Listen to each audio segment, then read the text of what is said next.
The world is full of haunted places, houses where victims met grisly ends, hospitals where the ill breathed their last, asylums where the insane scratched at the walls.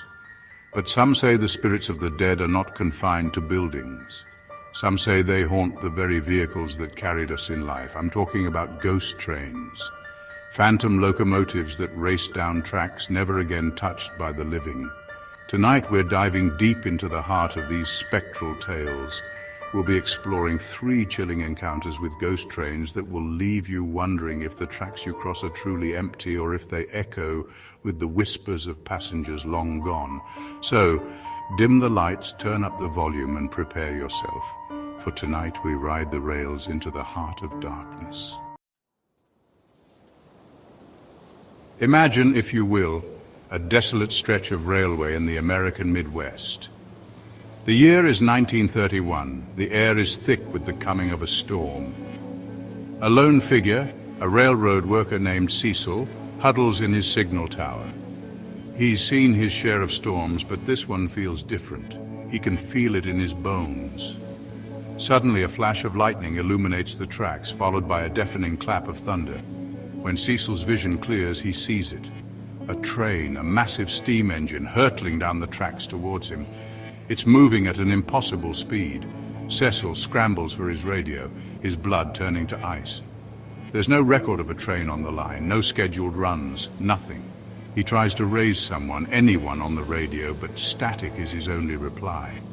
The train is close now, close enough for Cecil to make out details. Its headlight cuts through the driving rain like the baleful eye of some monstrous beast. There's something strange about the light, an unnatural greenish hue. He can hear the shriek of the engine now, a high-pitched wail that seems to claw at his sanity. The ground trembles beneath his feet as the train, a symphony of clanging metal and hissing steam, races past his tower. Cecil can see the cars now, old wooden carriages that look like they haven't seen a lick of paint in decades. And that's when he sees them, the passengers. Their faces, pale and gaunt, stare out at him from behind the rain-streaked windows. They're dressed in the clothes of a bygone era, and their eyes, locked on Cecil, burn with an eerie, cold light. The last car, a dilapidated caboose, rattles past. Cecil can see a figure standing on the rear platform, silhouetted against the storm. It's the conductor, a tall, skeletal figure in a tattered uniform. He's holding a lantern aloft, its green glow matching the unnatural light of the engine. As the conductor disappears into the storm, Cecil swears he sees him turn, a malevolent grin spreading across his skeletal face. The Phantom Express, its passengers forever trapped in their spectral journey, vanishes into the night. Cecil, shaken to his core, never forgot what he saw that night. The image of the train, the passengers, the conductor with his chilling grin haunted him until the day he died. Some say the Phantom Express is still out there, racing across the desolate plains, a ghostly reminder of a forgotten tragedy.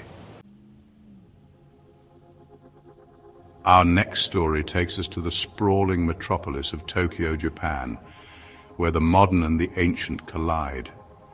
The air thrums with the energy of millions, yet beneath the neon lights and bustling crowds, shadows linger. It's in these shadows, in the quiet hours after midnight, that the subway system becomes a haven for something other than weary travelers. A young woman named Yumi, a night shift nurse, found this out the hard way. Exhausted after a long shift, she boarded the last train home. The car was eerily empty, the only sound the gentle hum of the electric motor. Yumi, lost in her thoughts, barely noticed the chill that had settled over the car. She glanced up, startled by the reflection in the window across from her. It was a man sitting opposite her, staring at her with an intensity that sent shivers down her spine. His face, obscured by shadows, was impossible to make out. But his eyes seemed to burn with an unnatural light. A wave of unease washed over Yumi, but before she could react, the lights in the car flickered and died, plunging them into darkness. Panic surged through Yumi. She fumbled for her phone, the cold metal a small comfort in the sudden blackness. As her eyes adjusted to the darkness, she saw him again. The man was now standing, his form illuminated by an eerie blue glow emanating from the train floor. He was dressed in a dark suit, his face still hidden in shadows, but Yumi could feel his gaze, cold and predatory, fixed upon her. Terror lent speed to her fingers as she frantically dialed for help, but the call wouldn't connect. No signal. She was trapped. The train screeched to a halt, throwing Yumi off balance. The doors hissed open, revealing nothing but the dark, empty tunnel outside. The blue glow intensified, bathing the man in its spectral light. He took a step toward her, and Yumi could hear a voice, a low, guttural whisper echoing in her mind. "Stay," it hissed, the voice like nails on a chalkboard. "Ride with me." Yumi, her heart pounding in her chest, scrambled back, pressing herself against the cold metal of the train car. As quickly as it had appeared, the blue light vanished, and the man was gone. Yumi, gasping for breath, was left alone in the darkness. The train lurched back into motion, the lights flickering back to life as if nothing had happened. Yumi, still trembling, huddled in her seat, unable to shake the feeling of icy eyes watching her. To this day, Yumi refuses to travel alone on the subway after midnight. She knows what she saw, what she felt. The midnight specter, a being of shadow and dread, is still out there, lurking in the darkness, waiting for its next unsuspecting passenger. Our final journey takes us to the windswept plains of northern England, where the ruins of an old mining town stand as a testament to the passage of time and the ghosts of industry past. It's here, among the crumbling brick and rusted metal, that the legend of the haunted locomotive persists. In the early 1900s, a terrible accident occurred. A train loaded with coal and driven by a man named Thomas lost control on a steep incline. Brakes screamed, metal shrieked, but nothing could stop the runaway train. The train derailed in a fiery crash, killing Thomas and burying him beneath tons of twisted metal and burning coal. His body was never recovered. Now they say his spirit is bound to the locomotive, forever reliving that fateful descent. Locals tell of strange lights and eerie whistles from the old rail yard. Some claim to see the ghostly glow of the locomotive's furnace fire, burning bright in the dead of night. One night, a group of teenagers decided to investigate the abandoned rail yard. Armed with flashlights, they crept through the darkness, the air thick with the smell of rust and decay. They stumbled upon it, half hidden among the weeds and debris, the haunted locomotive. Its once bright paint was now faded and peeling, its metal body ravaged by time and rust. Yet there was an undeniable sense of sorrow and malice that clung to the engine like a shroud. As they approached the locomotive, the wind picked up, swirling around them like an unseen entity. One of the teenagers swore he saw a flicker of light in the engine's cab, a faint glow emanating from the depths of the firebox.